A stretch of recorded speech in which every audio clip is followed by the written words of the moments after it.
हम उस बात पर कायम हैं। 8.5 महीने की कैद क्या, 8.5 साल की कैद के बाद भी।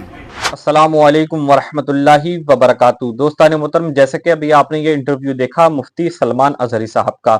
मेरे अजीज दोस्तों, मैं भी आपको ये पूरा इंटरव्यू दिखाता हूं कि किस तरीके से मुफ्ती सलमान अजहरी साहब ने पूरा अपना हाल चाल बताया कि उनके साथ जेल में क्या हुआ और किस तरीके से वो जेल के अंदर रहे, और उस वीडियो का भी जिक्र किया जिसमें मुफ्ती सलमान अजहरी साहब चलते दिखाई दे रहे थे और उनको तकलीफ हो रही थी। मेरे अजीज दोस्तों, आपसे गुजारिश है कि उनका ये पूरा इंटरव्यू देखिए। अगर आप हमारे चैनल पर नए हैं तो चैनल को सब्सक्राइब कर दें और इस वीडियो को आखिर तक जरूर देखें। आइए देखते हैं ये पूरा इंटरव्यू। मुझे इस बात का इत्मीनान है कि हमने न कभी कोई गलत किया था और न ही गलत बोला था। आज भी हम उस बात पर कायम हैं। 8.5 महीने की कैद क्या, 8.5 साल की कैद के बाद भी मैंने किसी को टारगेट करके कभी नहीं कहा। ये और बात है कि डाइवर्ट करके कुछ लोगों ने इसको इस तरह पेश किया था। जब एक वीडियो आया था जहाँ पर आप बराबर नहीं चल पा रहे थे तो आपके जो फॉलोअर्स थे बहुत चिंता में थे कि यार हज़रत को क्या हो गया, कहीं किसी ने बदतमीज़ी की या क्या की। तो उस वीडियो के बारे में और आपके साथ जो है गुजरात ATS या वहाँ के लोगों ने कैसा बर्ताव किया, लोग जानना चाहते हैं कि वो चाहे हिंदू हो कि मुस्लिम हो, सबके साथ हमारे अच्छे ताल्लुकात थे। सलीम भाई, आप एक ही महफिल में सारी चीज़ें लेना चाहते हैं, थोड़ा और वक्त दीजिए। इब्तिदाई इश्क लोग है। बहुत जानने को आपके अभी फॉलोअर इब्तिदाई इश्क वो है। हमको नहीं छोड़ते कि भाई तुम क्यों नहीं बात कर रहे, तुम क्यों नहीं जाते। दोस्तों, सलमान अजहरी साहब 8.5 महीना 9 महीना जो है जेल की सलाखों के पीछे रहने के बाद जो है इनकी सुप्रीम कोर्ट से रिहाई होने के बाद आज मदनपुरा इलाके में वो बड़ी मस्जिद में जो है यहाँ पर नमाज़ पढ़ने आए और यहाँ पर जो है उन्होंने लोगों को से भी बात की। लोग यहाँ पर बड़ा हुजूम लगा हुआ है। अस्सलाम वालेकुम सलमान जी। वालेकुम अस्सलाम व रहमतुल्लाहि तआला व बरकातुहू। सलमान साहब, क्या कहना चाहोगे आप? 8.5 महीना आपको जो है बंदिश में रखा गया। अल्हम्दुलिल्लाह, मुझे इस बात का इत्मीनान है कि हमने न कभी कोई गलत किया था और न ही गलत बोला था। आज भी हम उस बात पर कायम हैं। 8.5 महीने की कैद क्या, 8.5 साल की कैद के बाद भी यही बात रहेगी कि जो हक़ बात है वो हम अलल ऐलान करेंगे। हमने कोई गलत नहीं कहा और ये हमारे मुतालिक सबसे बेहतरीन जो इंसाफ आया है वो सुप्रीम कोर्ट का है। वो आपने भी देखा होगा और सब वायरल है। और सुप्रीम कोर्ट ने जो फ़ैसला दिया है वो हम सब के सम्मान के लिए काफ़ी है, सारी कम्युनिटी के लिए भी। और इस तरह की तमाम जो हरकतें करते हैं, छोटी सी चीज़ को बड़ा बना करके पेश करते हैं, उन सब के लिए भी सुप्रीम का ऑर्डर, मैं उसका बहुत सम्मान करता हूँ। ख़ास तौर पर ये उन्होंने कहा है कि हमने कोई हेट स्पीच नहीं की है। और हकीकत बात है, मैं पहले भी कहता रहा, मैं किसी कौम को या किसी पर्सनल शख्स को टारगेट करके कभी नहीं कहा। मैंने किसी को टारगेट करके कभी नहीं कहा। ये और बात है कि डाइवर्ट करके कुछ लोगों ने इसको इस तरह पेश किया था, लेकिन देर से ही हमारे हक़ में फ़ैसला आया है, हम उसका आधार करते हैं। अच्छा, जब एक वीडियो आया था जहाँ पर आप बराबर नहीं चल पा रहे थे तो आपके जो फॉलोअर्स थे बहुत चिंता में थे कि यार हज़रत को क्या हो गया, कहीं किसी ने बदतमीज़ी की या क्या की। तो उस वीडियो के बारे में और आपके साथ जो है गुजरात ATS या वहाँ के लोगों ने कैसा बर्ताव किया, लोग जानना चाहते हैं। उसी वक्त मुझे भी ये खबर पहुंची थी कि इस तरह की बातें बाहर वायरल हो रही हैं। ऐसी कोई बात नहीं थी। मुसलसल मैं सफ़र में था और आप देख रहे हैं, एक केस के बाद दूसरा, दूसरे के बाद तीसरा, इन्होंने सांस तक लेने नहीं दिया। एक जगह FIR किया, यहाँ बेल हुई, दूसरी जगह किया, वहाँ बेल हुई, तीसरी जगह किया।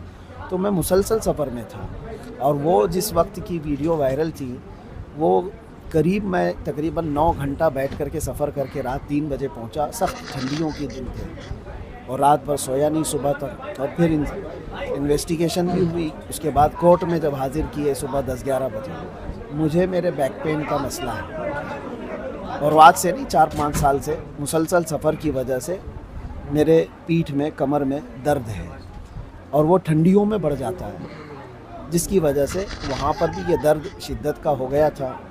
जबकि पुलिस वालों ने मुझे हॉस्पिटल भी दिखाया और उसके बाद कोर्ट में पेशी की और उसके बाद ये दर्द जो है काफ़ी दिनों तक रहा और अभी भी थोड़ा बहुत रहता है।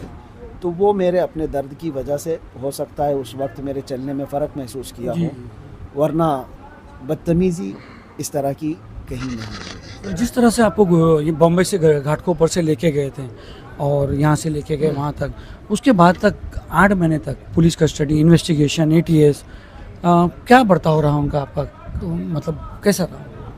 अभी सलीम भाई, आप एक ही महफिल में सारी चीज़ें लेना चाहते हैं, थोड़ा और वक्त दीजिए। इब्तिदाई इश्क लोग है। बहुत जानने को आपके अभी फॉलोअर इतने इब्तिदाई इश्क हैं, वो है। हमको नहीं छोड़ते कि भाई तुम क्यों नहीं बात करो, तुम क्यों नहीं जाते, ये सब। इंशाअल्लाह अज़ीज़ इसके सिलसिले में मैं तफसीलन आऊँगा, आपको भी बुलाएंगे, बताएंगे और सारी दास्तान भी सुनाएंगे। मैंने एक कलाम भी लिखा है, वो भी आपको सुना देंगे इंतजार रहेगा इंशाअल्लाह। जेल में आपके साथ कैदियों का क्या व्यवहार रहा? बहुत अच्छा, जैसे कैदियों का कैदियों के साथ होता है वैसे ही था, लेकिन साथ ही अल्हम्दुलिल्लाह एक इज़्ज़त का मामला भी रहा।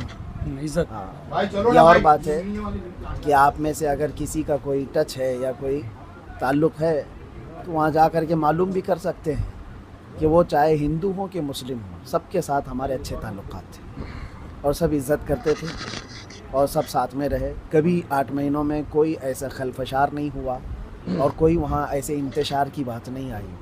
अगर हम इसी तरह भड़काऊ मामलात किए होते बाहर भी, तो जेल में भी ये सारी चीज़ें होती जी हैं, सही कहा। क्योंकि जेल में तो सारी कम्युनिटीज़ होती हैं और ख़ास तौर पर वहाँ पर किसी की इस तरह की पकड़ भी नहीं होती, सारे क्राइम किए हुए बादशाह होते हैं जी। और लड़ने मरने को तो एक पाँव पे खड़े रहते हैं।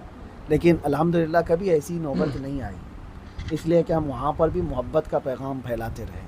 जी, आपके फॉलोअर को कोई संदेश देना चाहते हो? बस हम यही कहना चाहते हैं कि हालात से घबरा कर और हालात से डर कर के हम हक बात कहना नहीं छोड़ेंगे। एक चोर ने मुझे नसीहत किया, जो तकरीबन 16 या 17 मरतबा चोरी के केस में अंदर आया अच्छा। और उसका मामूल है। मैं ये नहीं कहता कि चोरी अच्छी चीज़ है, लेकिन उनका पेशा है, आते हैं जाते हैं, आते हैं जाते हैं। तो उसने मुझसे ये कहा था कि हम इतनी मरतबा जेल आए गए लेकिन चोरी छूटती नहीं है, और आप एक बार जेल आकर के हक बात बोलना मत छोड़ना। क्या बात है, माशाल्लाह, बस। तो ये बात हमें दिल पे लगी और अच्छी बात है कि हम कोई ऐसा गुनाह करके या क्राइम करके तो नहीं आए थे। या और बात है कि उसको डाइवर्ट कर दिया गया है।